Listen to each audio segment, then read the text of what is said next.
12s, the 13s, and the 14s, and I have drunk 15s and 16s and 17s on the reds too. But ageability is something we'll talk to with Gavin. Anyone who's done this will know the format, but Gavin welcomes questions, so please do fire them at me, and they'll come through as text, and I'll interrupt Gavin, and he'll welcome them. But on to Gavin. Thanks very much. Yeah, thank you. Thank you for having me. I'm back here in the cellar. It looks like there's some nice weather in London. Weather out here is nice as well. Still getting used to the Zoom format. This is my third Zoom call in my life, so bear with me. I wanted to start just with a little bit of background. I know some of you guys have been collectors and fans for a while, and some are new to my company. So wanted to just dive into that. I started my career in California in 2004 at Au Bon Climat. Before that, I was a high school student in Los Angeles.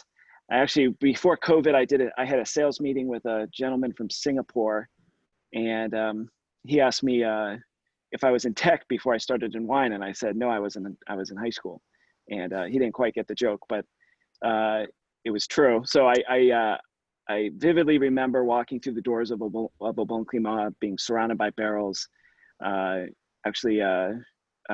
meeting a UK agent for the first time, was there for lunch, and really fell in love with wine, I would say instantly. My first job at the winery was stomping on stems as they came out of the destemmer. I did that for about 3 weeks straight, and then was allowed to start doing punch downs, which I did for another 3 weeks straight, and then I went back to school. And what I thought would be a one-time summer job really turned into a passion of mine. I read everything I could read about wine. I had a fake ID, and I would ride my bike to Wally's Wine Shop, which was not far from the UCLA campus, and buy wines and taste them. They're now one of our best clients in Los Angeles, so it all comes full circle.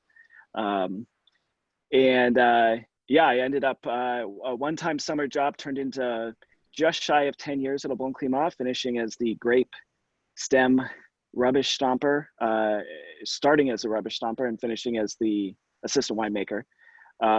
But in the middle of that, in 2007, I took a year off school to work abroad. So I traveled. I worked in South Africa at Hamilton Russell, and then I worked in New Zealand at Carrick in Central Otago, and then in Bell Hill in Waipara. After that, was lucky enough to go to Europe, travel around Italy, but mostly on that trip, the important part was in Burgundy. And really, I had fallen in love with Pinot already, which is why I had kind of worked out that trip to focus on Pinot, but Burgundy really drove home a lot of points for me. I was able to taste with a lot of great people, and was lucky enough to be a 21-year-old attached to a group of more experienced wine people that made some really fantastic appointments. So was able to see everyone from Paul Piot, who at the time was really unheard of, to Cocherie, who at the time was world famous, and just to see how those guys work and their passion for wine was really infectious. I came home and I don't know if I mentioned it, but I was studying art. I was studying painting, which is where the labels come from, as you guys probably have in your hand.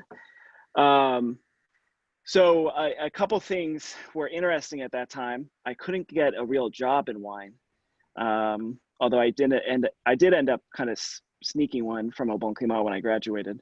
And then the other thing is, at the time, the style of wines which I was passionate about were not only unpopular, but they were widely hated in California. I'll never forget someone with actually a pretty decent palate telling me that my wines would not be commercial because they were too lean and they'd be green and undrinkable. It's funny seeing that 14 years later, because our wine style and my wine philosophy has not changed, but we've seen at least the US market circle back to old school, classically styled wines. And now people taste wine and talk about the fruit element. And I just laugh thinking about how we started and how extreme these wines seemed at the time. So the combination of not being able to get a real job in the wine business and also wanting to make an unpopular style of wine led me to start my own company in 2007. I did that with 6 barrels of wine. Now we make about 130 barrels, which are behind me. So we're still considered a tiny, tiny winery, but we used to be even tinier. The wines are all made by hand. It's myself and Luis in the cellar, and then we have one employee in the office. So it's a small team. It really is a labor of love. And yeah, I love, going back to Burgundy.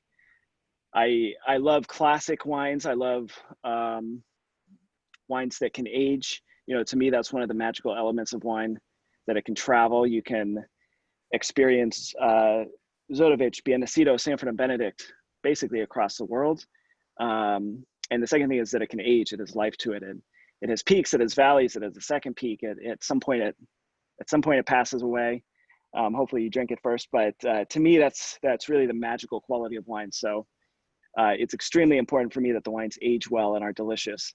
And I think that's something California has proven it can do, especially in Northern California in the 40s, 50s, and 60s, in the Napa region.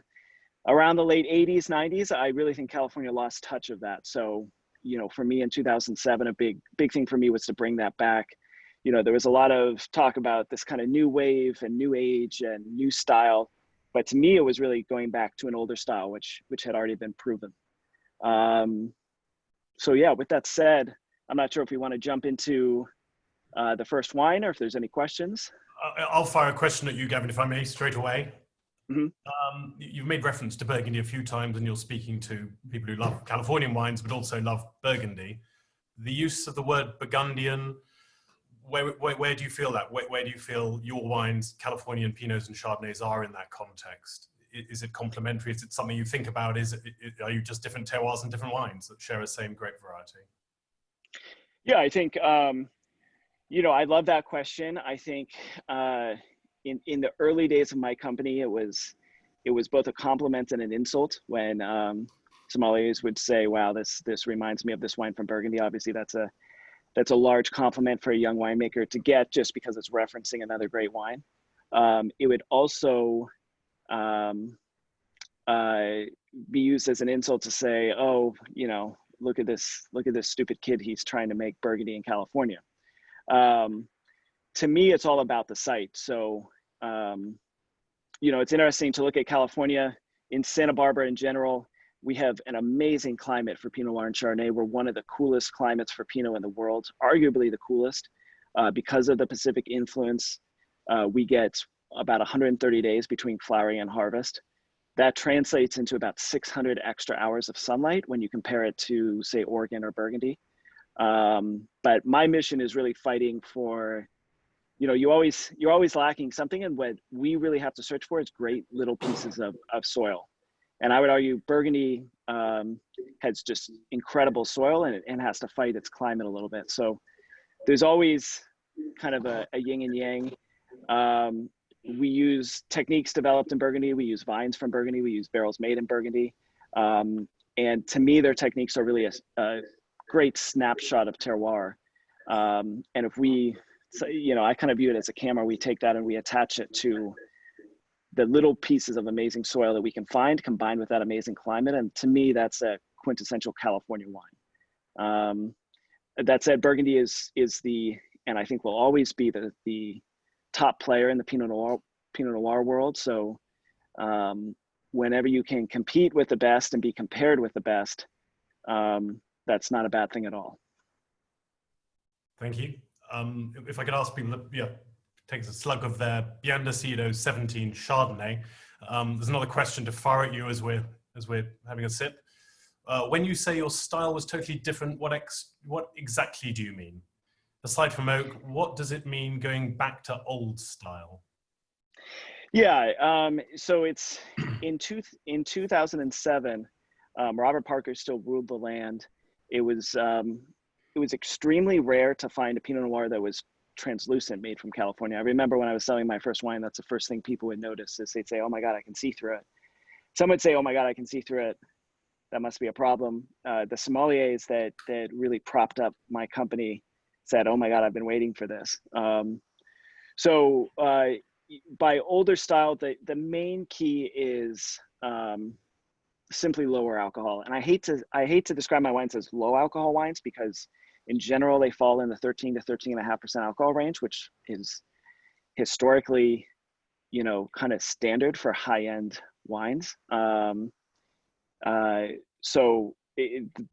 they were low compared to 15% alcohol California Pinots that looked like Syrah, tasted like Syrah, and probably had 20% Syrah added to them. Technique-wise, not using filtration, doing most of the work, pretty much all the work except pressing by hand, all the racking by gravity. Believe it or not, we could do every job we do in the cellar without electricity, except for pressing. The press runs off a computer, so I would need to purchase a basket press. But it really is a handmade product. So, you know, if the power did go out and we put on headlamps, you know, the production here would stay the same. So that's where I look kind of back to old school. I think wine technology has been very interesting. I think it's made cheap wines extremely, it's increased quality of cheap wines in a huge way. And I think it's probably added to consistency of high-end wines, but it's in some ways it's also detracted. So I love making wines with my hands. More questions for you. I'll keep Awesome. them firing at you. I'll throw two at you for now. Was there ever a consideration of following the Rhone influences before Burgundy dictated your direction? And then Ian has a question, you know Ian very well. You had some great experiences at 3 very different wineries. Outside of Jim Clendenin, how much influence did Ben Hill and Hamilton Russell have on your thinking? There are a couple of you there to... Yeah, so 2 great questions. The first one is really a flaw in my company, which is because we only do Pinot Noir and Chardonnay, we are locked into that Burgundian mindset. But if you looked at Santa Barbara as a whole, Syrah, Pinot, and Chardonnay are really the kings here. So I do think a Chanin Syrah is necessary. I'm not sure when that's going to happen, but it'll be soon. Santa Barbara has a fantastic history with Syrah, starting with Qupe, who I also worked for. Qupe and Au Bon Climat share a winery. I forgot to mention that in the beginning. So the first cool climate Syrah was actually planted here at Biennicito. And it was actually planted next to the same block that this Chardonnay comes from. So if I had to name my 2 favorite regions, it would definitely be Rhone and Burgundy. Burgundy won out. I think, you know, in the long run, Chanin will be known as a Pinot and Chardonnay house with some great small production Syrah. And I'm sorry, Ian's question was about the influences in your life, Jim Clendenin, Ben Hill, Hamilton Russell. Yeah. What you know, that was for those of you who have met Jim, he's a cult personality. And when you work for a company like that, it's, you know, it really is I've never worked in a kitchen, but I would assume it's like working for a top chef or playing for a championship team. You really need to buy in 100%, which I did. And working abroad really opened my eyes to different avenues. At Au Bon Climat, we made a lot more wine than at Belle Hill. At Au Bon Climat, I think we had around 5,000 barrels. At Belle Hill, I believe we did 9 barrels that year. And what Belle Hill really taught me was attention to the vineyard, because at Au Bon Climat, I was mostly in the cellar. At Belle Hill, I was in the cellar, but just by nature of the cellar work, doing all the vineyard work, I was probably spent 80% of my time in the vineyard. And then South Africa is such a wild place between making Pinotage and Pinot and working with really a totally different culture. You pick up some things you want, some things you kind of add to your repertoire. And then I also think it's fair to say with every company I've ever worked for, and I think people who have worked for me would say the same, you also learn some things you don't want to do, which is hugely beneficial. And not an insult by any means, but as you kind of refocus your own vision. And I think at the point when you've worked for other people for long enough that you say, okay, I know exactly what I want to do and exactly what I don't want to do, I think that's the right time to start your own company. And that's what I did starting in 2007, and we kind of developed from there. So the one place I was never able to work was Burgundy, which I was actually offered a job at Jujac in 2007, but I think I'd been gone for 8 months and my parents were terrified I wouldn't finish university. And I thought I would be killed if I didn't come home. So I came home and started my company that year in 2007. So Who knows if everything would have gone the same if I had postponed it a year, but maybe when I retire, I'll get a chance to work a harvest in Burgundy. If I can move us on to the first wine, and within that context, something to consider, again, going back to the Burgundy lovers watching this, Biennicito vineyard is some 250 hectares. Yes. So within that, terroir differences, that's huge in people's minds. How do you find the right bits? What are the right bits? Please tell us about the wine and about the vineyard. Yeah, so I'll start with the wine. It's incredibly simple to make. We find these great vineyards, we find old vines, and it's basically pressed straight into French barrel, only about 10 to 15% new oak. It's fermented in that barrel, topped up. We add a minute amount of sulfur, about 25 parts per million, and we essentially don't touch the wine for about 14 months. So it spends an incredible amount of time sur lie. It's racked once and then bottled unfiltered. The vineyard's really the special component. And of course, if you make wine like that and you don't start with great grapes, which come from great soil and great farmers and great climate, you really don't have a chance. So that really is the key. If you'd like, I can show you Biennicito right now. Let's see if we can get this to pop up. Can everyone see this? Yeah. Okay, great. So this is wonderful Google Earth, and this is California. You have Los Angeles down here. San Francisco is north of Gorda here. And this kind of triangle is Santa Barbara. The significance of this view is these mountain ranges millions of years ago broke off and twisted, and that led to three open cool climate valleys that are open to the Pacific. In all of North and South America, all the mountain ranges block the Pacific air from coming inland. So Santa Barbara is entirely unique with that. The Pacific's extremely cold. Anyone who's ever visited Santa Barbara thinking they'd take a quick dip in the ocean would know that. All the water comes from up north. There's a huge change in the ocean floor.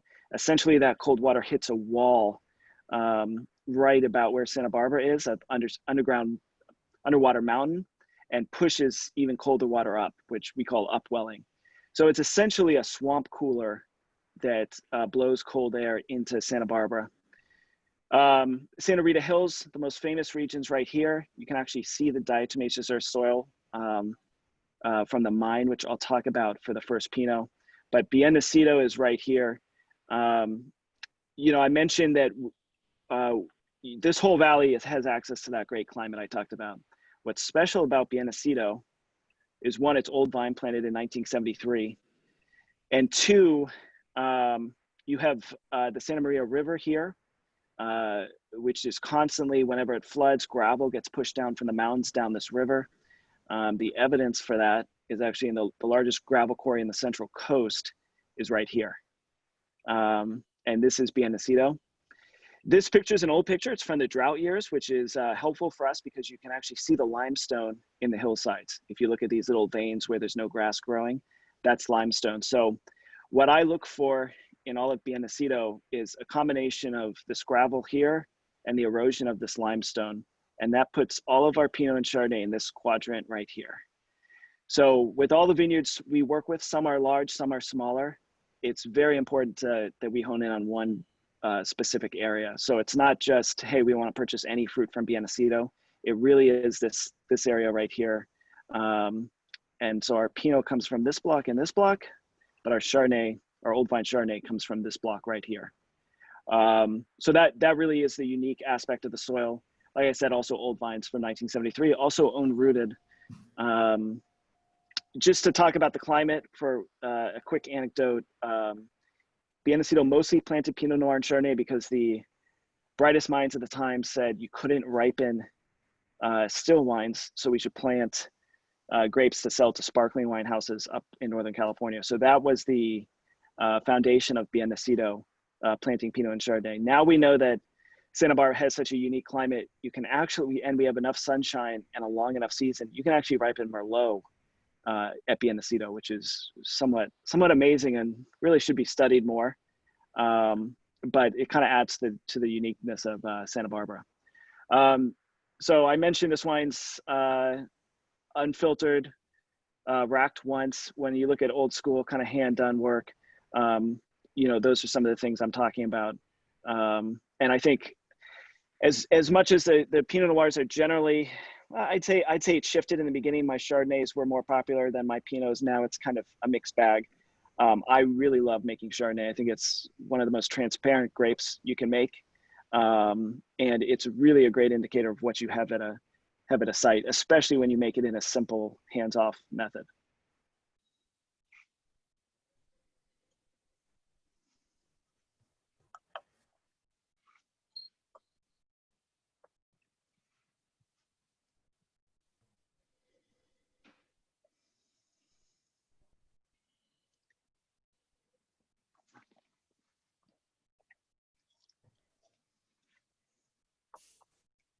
I'm going to spit since it's still kind of morning here. The thing I look for in Biennicito is that kind of cool minerality, that long finish. Those are characters that I really love in wine. I actually got in an argument late one evening about brininess and saltiness in Chardonnay, and another winemaker saw it as a flaw, and I was looking, I'm like, are you insane? I've been looking for a vineyard that would give me that character for my entire career. And I think that's a product at Biennicito of cool climate, and then the soil, cool climate, limestone and gravel. In the future, if you taste the Chardonnay next to Los Alamos, which is sandy, or Sanford and Benedict, the differences are massive, even though the wines are made identically. On this wine, Gavin, a couple of things. How long would you, when's the optimum time for drinking that wine? We have a question there. And a little bit about the 17 growing season. Yeah, so I'll start with the 17 growing season. It was a cool classic vintage, except we had a massive heat wave right as harvest had just started, and we had a massive heat wave. So it's similar in Santa Barbara and California as a whole. It's very similar to 2010, where you kind of have two vintages in one. You have people who picked before the heat wave and people who picked after. We were lucky enough to pick before. In my view of wine, I think it would have really been a disaster if we had picked after. So those are some of those decisions you make, which really can change the vintage. I'll never forget being in a restaurant, enjoying a beer, knowing that we had wrapped up most of the harvest. It was about 110 Fahrenheit outside. So 35, 36-ish Celsius. And I had that feeling you get when you narrowly avoid an accident. You know, it was just like adrenaline pumping because it was such an intense vintage. But aside from avoiding that heat wave, it was a very cool classic season. Ageability, I think, is, I toot my own horn and say it's very strong. We did a dinner with Ian 2 years ago where we opened all the first vintages of wine, 07, 08, 09. I think they were all showing fantastically, not quite showing their age yet. So, you know, I'm happy to say that, you know, the wines can age well. It was funny when I first started selling wines, I used to always talk about ageability, but I couldn't prove it because I only had one vintage. Now we're at the point where we can say, okay, we've got, with this wine's 13 years old, this wine's 14 years old. You know, I think there's not too many wines in the world in this price point that are handmade and can age like that anymore. So we're kind of in an interesting class. I do keep old stock of everything. I kind of have two different stocks. One is the library, which is not commercial. We use for seminars, dinners, things like that. And then the other is we do save stock for some restaurants, which during COVID, we've opened up to the broader wine market. So to me, it's something I'm very proud of and I kind of hang my hat on. You'd be shocked how many wineries in California don't keep any back stock of anything. So to me, it's really a sign of kind of the seriousness of the wines. We should probably move on now to the second wine. It gives us the opportunity to talk about another iconic vineyard, 2014, Sanford and Benedict. Yeah, so 2014 Sanford and Benedict. Sanford and Benedict was the first vineyard I ever visited in my life. Jim Clendenin showed me it in 2004. It's the first vineyard in the Santa Rita Hills, planted in 1971. It's, in my estimate, the best, most serious vineyard in California, or up there with maybe 2 or 3 other sites. You have a distinct soil change from limestone and gravel to silica-based soil. So diatomaceous earth and chert. I'll quickly show off, if I can open this Google Maps again. So we're gonna go south, leave the Santa Maria Valley, pass over Los Alamos, which is right here. And I'm right here. This is where the winery is. This is the diatomaceous earth mine. So for some reason, silica-based cellular organisms died off here. Diatomaceous earth is sold commercially as a filter medium. And see if I can find Sanford and Benedict. Sanford and Benedict's right here. The key thing before I bore you to death with the map is, if you look at these hills and how lush they are, there's really plentiful natural springs in these hills. If you go across, you can see how dry that is. What that's allowed is for Sanford and Benedict to be dry farmed since 1971. There was an ownership change in the 90s, and they added irrigation to the detriment of quality. Following another ownership change, that irrigation system's almost never used. So these natural springs that feed in really keep the old vines protected here. And again, you can see the white lines of the diatomaceous earth soil. It's not the same as limestone. Limestone's calcium-based, diatomaceous earth is silica. So kind of a strange distinction there, but very similar properties, high pH, well-drained. I find the wines from Santa Rita Hills have a darkness to them that wines from Santa Maria and Los Alamos don't. I think this 14, this was a wine that's reserved for restaurants, was just a fantastically easy wine to sell to restaurants, to have on their list, especially for where it comes in at the price. And I'm really happy with how it's showing now. How much of this did we make? We made 39 barrels of this, which is tiny, but on the higher end of production for us. You made reference to the great vineyards of California. Opens up to a question being asked, and with your experience in Lutum, you'd be in a good position to answer this. The stylistic differences between the best vineyards you work with now and the best of the Sonoma coast, what would you say would characterize them? Yeah, that's a great question.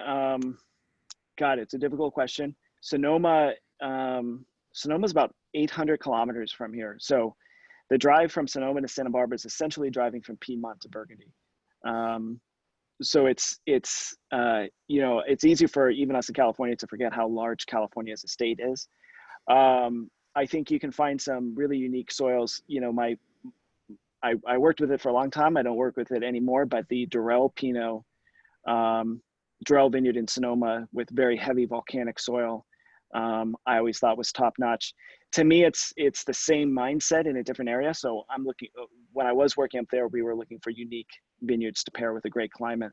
The climate's much more complicated in Northern California. You don't have that direct Pacific influence. You have kind of more indirect weather situations. So it's interesting. You can actually be closer to the ocean, but be warmer, or you can be further away and be cooler.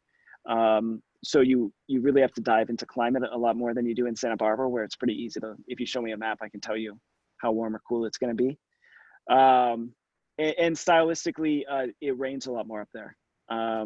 So you're often, for us, we're kind of lucky that we're constantly in drought conditions, even when it's not a drought, which is fantastic for vines to kind of let them struggle. Sonoma, you can see right away if you go to Sonoma in June, you have green grass, much more luscious foliage, and you often kind of have to battle that in the vineyard with cover crops and whatnot to kind of make the vines work for their water. But stylistically, I think they're both, I I can't say one's better than the other. I think they're both world-class in their own ways.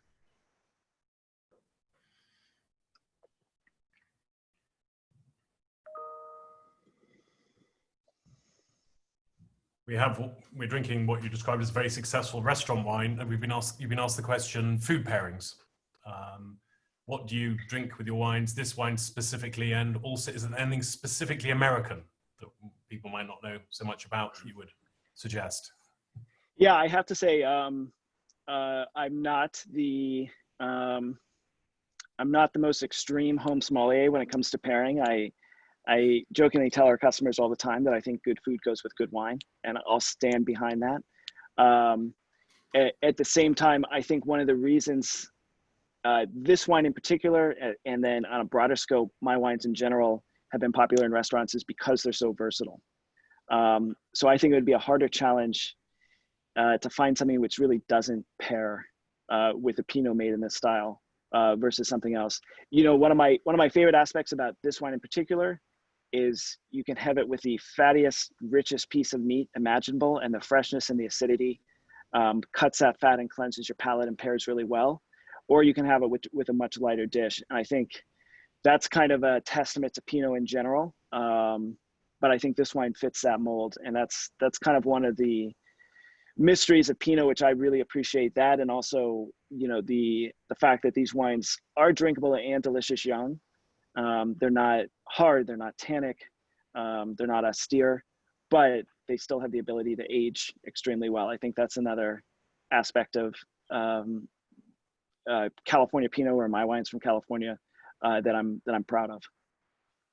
I think we've had the conversation in the past when you've said the US market isn't that tolerant of a wine closing down. So you've got to produce a wine that drinks while young, ages, does everything, bells and whistles. And someone asking here, back to the Burgundy idea, what vintage, we've got the 14 here, if you could liken it to a Burgundy vintage, where are we in approachability on its life scale? Are we you know, I would, if Zoom had an ability to poll the audience, I think with the amount of Burgundy the Stannery folks drink, plus the amount of Burgundy, and I know a lot of these names drink, this would be a very interesting question. I would, you know, I would liken it maybe to 09 in terms of its ripeness. I don't say that, and I actually say that not being a massive fan of the 09 vintage. I think some, and well, I'll tell an embarrassing story, but someone poured me, I was at a wine dinner in Germany and we were drinking fairly interesting natural wines throughout the course of the dinner, and someone poured me a glass of Chardonnay and I said, oh, finally a serious wine, but it's got too much fruit and it's too ripe. And I guessed that it was 09 Burgundy, and it was a 2010 that I had made. So a little embarrassing. I said some very kind things, and then I also said some harsh things. So it was okay at the end of the day. But you know, I do think we have that sunshine. We have a little more plushness. You know, in general, we do age extremely well, but I think we age maybe a bit faster.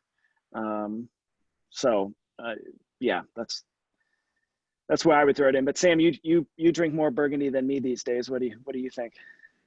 What do I think? I'm like, it's drinking beautifully now, and I think it's 10 years plus and still to go as well. So it might be an interesting one to throw to the audience, and anyone type in vintages that Burgundian vintages that come to mind to anyone out there.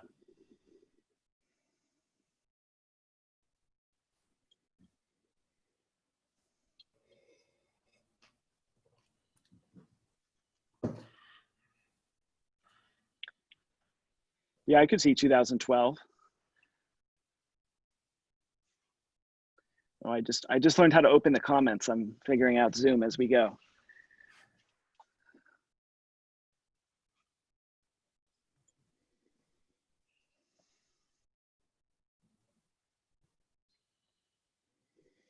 I do think an interesting question is Chardonnay, and my Chardonnays and Pinots do age differently. The Chardonnays often start out racy and mineral and pick up texture and richness as they go. The Pinot Noirs, I think, pick up complexity and a little bit of weight. But you know, it's interesting to me that the the Chardonnays, and we'll have a chance at some point to drink some older Chardonnay. I'm not sure when, but sometime down the road, pick up kind of a core fruit, which they don't have when they're young. So that's fun to see.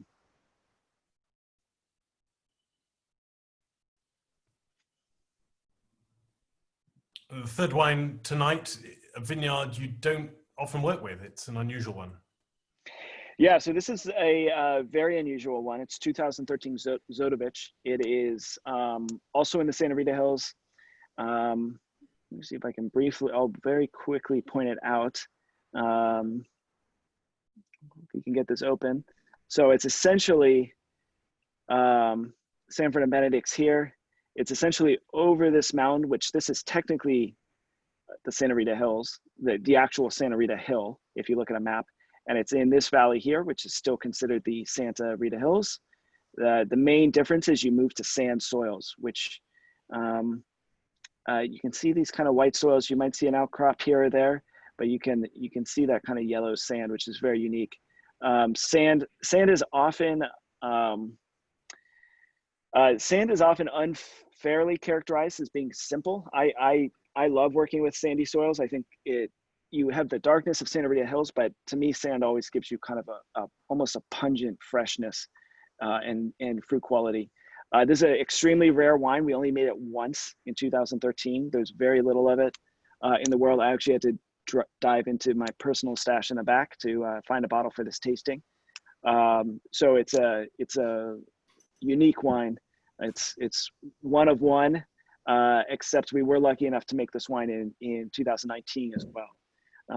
So, you know, in the history of Chanin, we'll have two Zodoviches in roughly a 15-year period. It's a, yeah, I think it's different than what we typically work with, where we work with long-term contracts. But we had the ability to do it. The quality was fantastic, and we said, why not? So for those of you that have this, there's not too much of it in the world. We made, how much did we make? We made 12 barrels. So under 300 cases for all of Europe and the US. And what people are tasting, we're being asked, are we tasting a vineyard difference here, or are we tasting a vintage difference? Or is it a combination, or what are you getting? Are you getting which factor? I think it's a combination. For me today, I think I'm mostly tasting a vineyard difference, which is you have, you know, it's hard to describe, I think, eloquently what I mean by pungency, but to me, wherever we worked with sandy soil, the fruit just has kind of a core that jumps out to you, whereas the Sanford and Benedict, I think, takes a more mineral tone. Vintages 2013 and 14 are actually very similar, as is 15 and 16. So those are going to be 4 vintages that I watch very closely as they age. One thing I learned with Ian Mill on my top right-hand corner was sometimes what you think is the best vintage, 10 years later, you retaste it and you realize the sleeper vintage might be better. So I'm anticipating a tough competition between those 4 vintages as time goes on.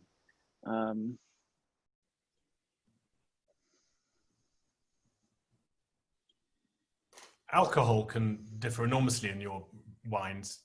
Thoughts on that? I mean, you can make them super low 12s and get up to, I don't know what the highest you've ever made, 14.5. Would that be the highest you've? Yeah, I think we've had 2, maybe 3 wines over the 14 mark. Generally, it's a outlier for us to be in the 12s or the 14s as a rough category, where our average is, say, 13 to 13 and a half. It really depends on vineyard conditions. It also depends on the efficiency of the yeast. We use all natural yeast, and the difference of conversion each year changes. And even the climate can have an effect on that. Even the temperature when we pick the grapes can have an effect on that. And generally, we convert about, put my scientific hat on, we convert about 58% of sugar in the wine into alcohol. But sometimes it can be as high as 61 or 62%. That doesn't seem like a huge difference, but it adds up in the end.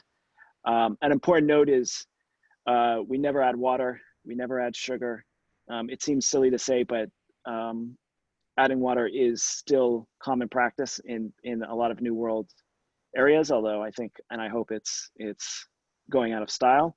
So in a lot of ways, the alcohol is what it is. It's a reflection of the vintage. I think if you pick grapes and you analyze them and you look at the sugar and you say, oh no, I wanted that to be riper or less ripe, you're interfering with the vintage. And you know, I would say that just talking about California. Burgundy's got somewhat of a different situation. But California, there's really no excuse to ripen your grapes properly. It's funny when we pick, a lot of what I used to pick is visual and tactile. You can see when a plant's shutting down. One of the reasons I don't like saying low alcohol all the time is I do believe we're picking at optimal ripeness. And for me, what that means is the berries have just started to dimple, the leaves are turning yellow, the canes are brown. You can feel that the berries have some give in them, but they're not going soft. So right before they start desiccating, start turning into raisins, that to me is optimal ripeness, and that's when we pick. To me, anything after that, you're essentially just drying out the fruit and not really adding much character aside from alcohol and color to the wines. So that's really my philosophy with picking. We do have, I'm not sure which labels you guys have, but for a long period of time, we labeled to the 100th, which was actually an accident in the beginning. Now we do so much export that after 10 years, we do round to 0.0 or 0.5. It just became too much of a headache with different wine compliance laws in different countries.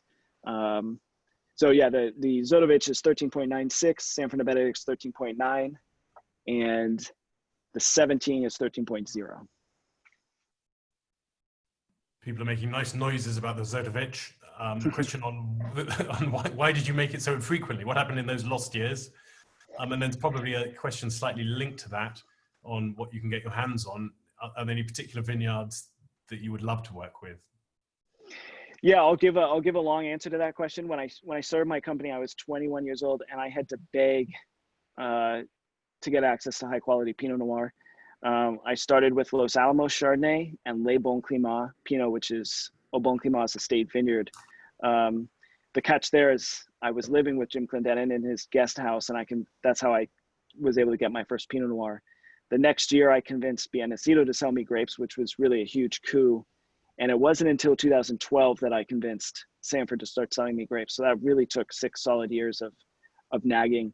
I'm happy to say at this point, we do not have trouble getting fruit. We have a strong reputation. Well, for two things. One, a bit embarrassing to say, but wineries are somewhat notorious for taking grapes and not paying for them. And so we always pay for our grapes promptly to kind of, that was a big thing early on to help convince people to sell us their fruit. And two, we've gone from being unknown to being more known. So vineyards are happy to sell us fruit and to see their names on our bottles and vice versa. Zotovich is also our landlord. So Zotovich owns the building that I'm standing in. And at the time, and still to this day, we had access to Old Vine Sanford and Benedict, Old Vine Biennicito, Old Vine Los Alamos. So I wasn't necessarily hungry for adding long-term single vineyards, but the quality of the fruit in 2013 was too good to pass up, and I went for it. So it's kind of it's kind of an outlier for how I generally do business, but I think the results were worth it, and it is fun to mix it up every once in a while with something a little different. One subject that someone touches on here I find very interesting is the balance between the Chanin style and terroir. Where do you want it to sit? Do you want people to taste the wine and think Zotovich or taste Chanin, or where are your thoughts on that? Yeah, I think that's a great question and a complicated question. You can't make wine in a vacuum. And actually, when I was just starting my career, I was lucky enough to host a barrel tasting at Au Bon Climat with Aubert Villain. So take him around the barrels before we had lunch, which Jim was hosting. And I remember him turning to me and saying, I had just started my company and was eager to get anything I could out of him.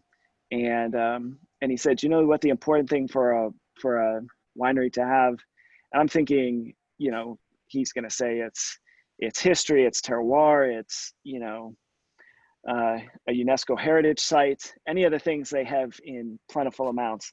And he turned to me and said, it's a philosophy, which really struck me. I knew I was stubborn. I knew what I wanted to do, but I didn't necessarily call it a philosophy in the early days. So I think you do need a direction. You do need a consistency of production. You do need a way in which you go about things, but you want that to not be so heavy-handed that it comes down on the wine. So it's honestly a question I struggled with. I used to hate the term house style, really made me cringe. But as I've matured, I do see that a house style is important, that a consistency is important. Because if you walk into the winery any given day and do, any random thing your heart desires, you do lose that ability to compare vintage over vintage. You lose the ability to compare vineyards.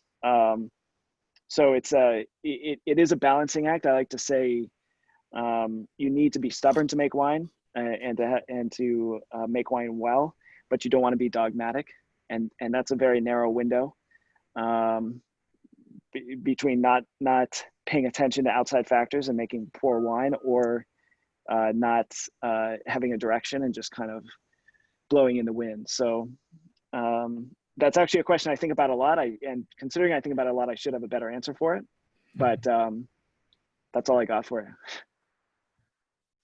Someone questioning the Californian model versus the Burgundian, the buying of grapes, the big vineyards.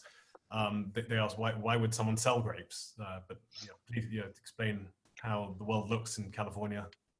Yeah, that's a very interesting question. As someone who's fascinated by wine and the history of wine, I really, in a lot of ways, Santa Barbara, Sonoma is one. It's kind of funny how Napa has followed the Bordeaux model of estate vineyards, and the Pinot producers in California had followed the Negociant model. So in a lot of ways, we're kind of Burgundy in the 1930s, where a lot of vineyards are realizing how important what they have is, how rare it is. There's only so much land in California and in the world that can grow top-notch, world-class Pinot.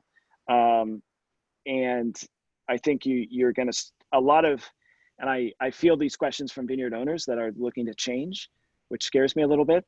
But a lot of vineyard owners ask themselves, how come my wine's not the best wine made from my vineyard? Often there's a lot of reasons for that, but I do think in Santa Barbara and in Sonoma, you're going to see more Negociant style wineries either losing their access to grapes or transitioning to estate wineries, and you're going to see vineyard owners turning into wineries.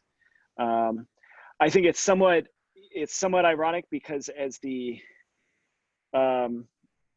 not on a grand scale, but in Burgundy, you're seeing with various issues with inheritance and whatnot, and investors coming in, you're actually seeing some cases of a return to the Negociant model, where someone who's very passionate with deep pockets buys a vineyard for a price that doesn't necessarily make sense, and then wants a top-notch winemaker to make the wine for them.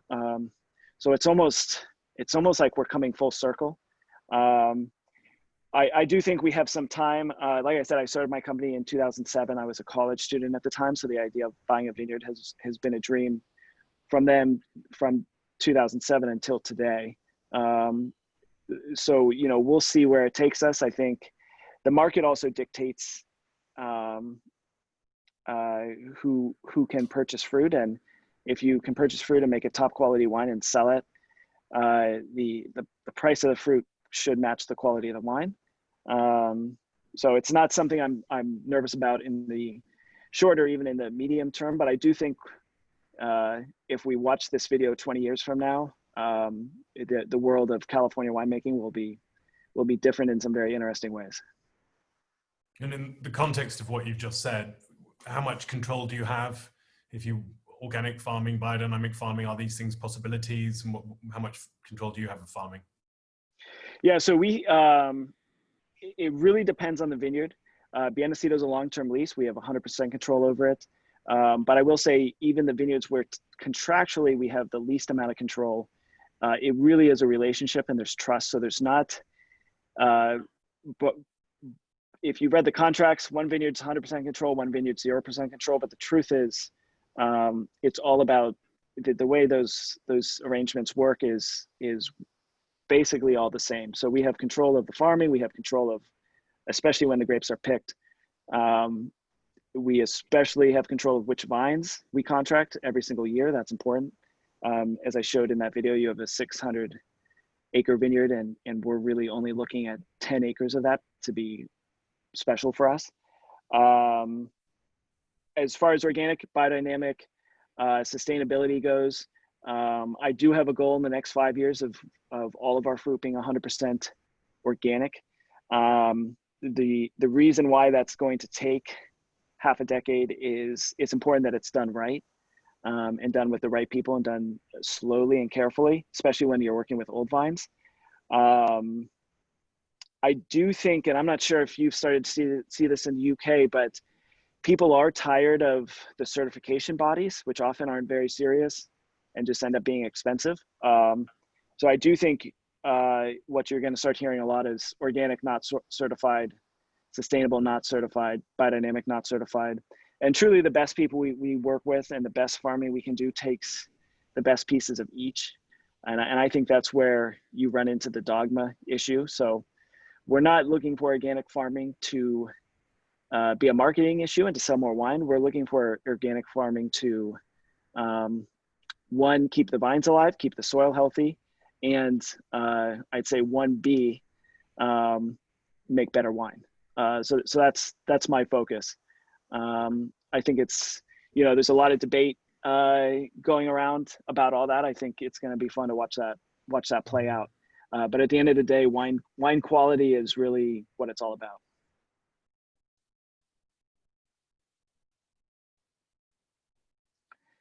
And I think especially with COVID, I think, one thing I've enjoyed here in Santa Barbara, and I know others have around the world, is you realize, the air has never been cleaner. I think a lot of people are going to realize how important it is to take care of what we have here. And I'll just keep that to the vineyards. If we're focused on making a great wine and taking care of the soil and taking care of the vines and taking care of the ecology leads to that, everything's kind of integrated in a way that you can't really disagree with. And if you weren't in California, where would you like to be making? Is it an obvious question, or where would you like to be making wine?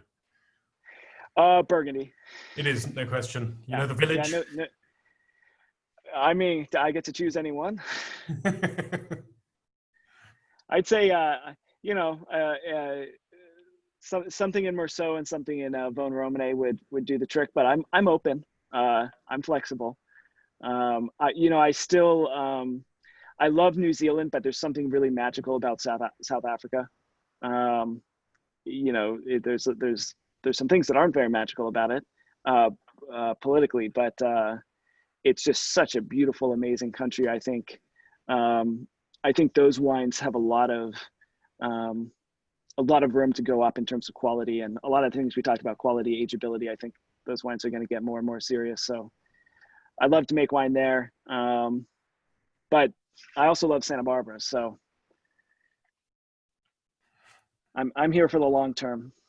Despite what the politics of your country does, brings you a question, has that affected anything? Do people drink domestically more? People drink more. God, I traveled the world for the first time when George Bush was president in 2007. So I've got the trick down. When you meet people, you don't say you're from the US, you say you're from California. And there's some pretty good arguments. I think California would be the 6th largest economy in the world if we broke off. We've got some natural mountain ranges to protect us from the rest of the country. We grow most of the food. So there's always jokes that we should just do our own thing. But yeah, current politics are not very pleasant in the US, let's just say. Gavin, a huge thank you. We've taken an hour of your time. It's been enormously interesting. You created a Burgundy style allocation. I can see my phone is buzzing, people asking quantities. Not great news on that front. I can see there were 99 bottles left of the Zodovich. We have 40 odd cases of the wines that you very kindly went into. They will prove very popular. Thank you so much. And thank you for everyone for listening. I hope you enjoyed it. Yes, thank you guys. Much appreciated. See you soon. Thank you. Thank you very much. Cheers. Cheers. Gavin. Cheers. Cheers. Thank you very much. Cheers. Gavin. Thank you. Bye. Thank you. Thanks, Gavin. Good luck. Bye-bye. Thank you very much. Thank you. Wonderful. Thank you. Bye-bye.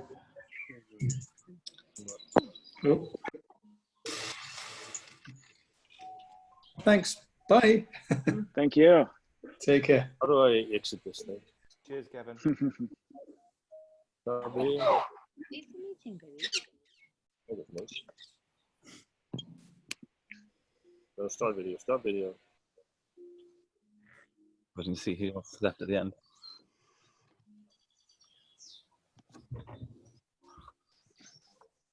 Tom is still not muted. Can't hear you, Tom. Tom. Daniel, hello. How are you doing? Hello. Very well. Nice to see you. Yeah, likewise. Ian, hello. Good to see you. Stoney, hello. Gavin, thank you so much.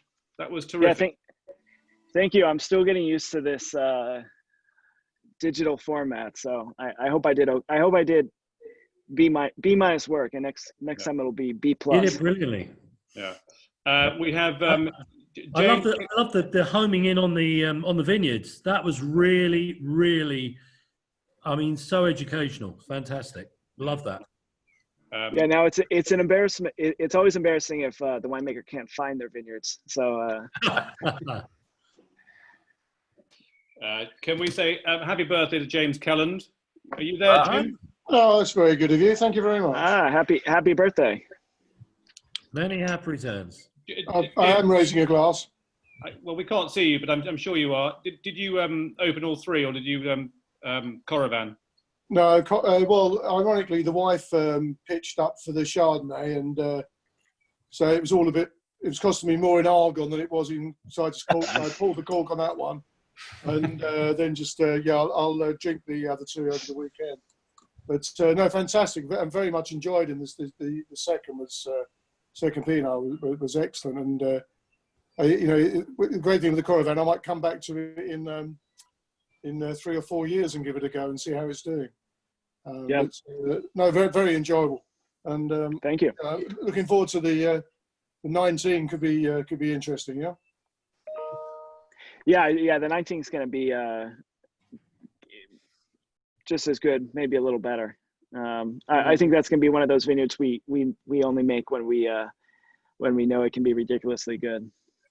Yeah, I've only drunk your basically your Chardonnay before, so is Stoner on the line? Are you there, Stoner? We've just lost Stoney actually. It's not a bad thing. Yeah. I think it wasn't this Chardonnay, but I don't know which one it was. It was 23rd. Birdie, you might remember. It was from Magnum. We had the 16 Los Alamos. Was it? Oh, there you go. Yeah. On the finest stretch of trout fishing you could possibly dream of. That's right. Nice. Yeah. Lost an extra hour of fishing because of that. Believe me. And no, very, very good. But no, love the Chardonnay. And they say the wife consumed half a bottle. So. Yeah, going back, I almost wish I would have revisited the Chardonnay before we lost everyone, because this is wine that's really opened up. Yeah, no, over the course of that hour or so. I've left some in the glass, just on